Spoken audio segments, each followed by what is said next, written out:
Hello guys, this is Richard Rich TV and welcome back to my channel. But before I start the devotional guys, I'd like to shout out the following person on channel na nagpunta rito at nag-join sa devotional. Shout out and God bless to Jos Magadia, Mary Rose Kenyos, Ayanyol, Yani, Danalia, Jicomic Palma, Jan Agua, Kriel Bori, Ria Sanchez, Ria Jane Hinson, James Malaki, Mayumi Acosta, Mark Mallorca, Jelaika Angutas, Gisela Zamora, Altea Abilio, Bini Gia, Abigail Omblero, Mark Taganili, Jerilyn Cogo, Cynthia Carbajales, Nomelito Espanyol, Jasmine Lagura, Angel Rabidas, Ryan Mi Tirado, Erika Balansag, Kyla Cosrujas, Risa Maches, to Mariel Kai, Clarice Hilado, Lidipio Matadling, Cherry Ira Jimenez, Mark Binhay, Dave Mansagiton, Faith Troy Victory, Johnny Abiden, Grant Neil Pertas,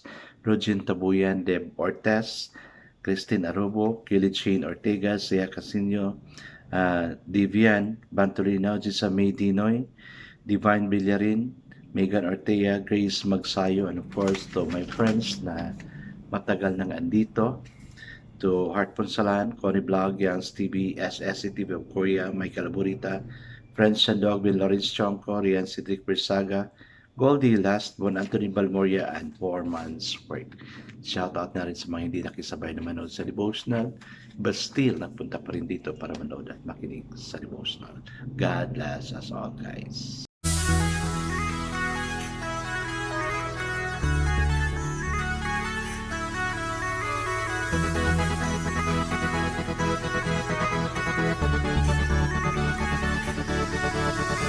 Rich TV, where you heard it, number one is on the top. Good advice is they'll never stop. Rich TV, where you heard it, number one is on the top. Good advice is they'll never stop. Sa mga estudyante ko, nakalimutan ko, what's your score sa exam natin? Did you pass? Are you still an honor student? Dapat, no? Kaya I want you to make follow-up with your mga teachers kung ano yung grado nyo talaga, no? Well, teachers will really give considerations kung hindi ka lang tamad sa pinapagawa nila. I guess as a proceed to our devotional, let's open our Bible to Mark chapter 6 verse 31. And still guys, I'm using the devotion study Bible because the words used is simplified na maintindihan talaga natin. Marami pa rin tayong mga verses dito, no? We're supposed to read Matthew 11, 28 to 29. De, mas maganda siguro kung basahin din natin ito, no? Matthew 11, verses 28 to 29. Anyway, dalawang verse lang naman, no? And so guys, I'm using the devotion sa Bible because the words is simplified na maintindihan talaga natin. Okay, the word of the Lord in Matthew chapter 11 verses 28 and 29 says, "Come to me, all you who are weary and burdened, and I will give you rest." Wow, ang ganda. Kaya pala I'm conducted to read this one kasi maganda yung verse. 29, "Take my yoke upon you and learn from me, for I am gentle and humble in heart, and you will find rest for your soul." So Mark 6, verse 31, it says, "Then because so many people were coming and going, that they did not even have a chance to eat, he said to them, 'Come with me by yourselves to a quiet place and get some rest.'" Amen and amen. I guess let's start praying. Father God, many times our body is so weak that we really need to rest. Hindi lang sana, Lord God, na magkasakit kami, but you are our comforter. Ikaw din yung nag-heal sa amin every time we are like this situation. Lord, sa mga problema namin, we put our burdens unto you. Kasi hindi talaga nawawala yung problema. But thank you that we have you, a God who can help us. Bless those who are here, lighten their burden, help them to be relieved from the burden and any problems they're experiencing now. Amen and amen. So of course, our focus verse for this evening is found in Mark chapter 6 verse 31, and it says, He said to them, Come aside by yourself to a deserted place and rest a while. Rest, no? For there were many coming and going, and they did not even have time to eat. So the title of our devotion for this evening, guys, is What is Your Body's Saying? Many of our difficult moods are physically induced. Pagalit tayo, no? Parang kinokobera natin na hindi mahalata. We feel bad in our emotion because of physical disorder. Grabe itong abo na to. Tagal na.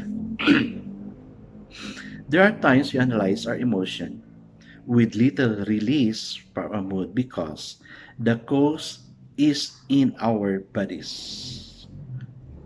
Introspection does not help. We probably need rest, a break from routine, a vacation, or a chance to rebuild our strength. Ganda, no? Jesus honored the need for rest. He actually felt the need of people to be quiet in prayer.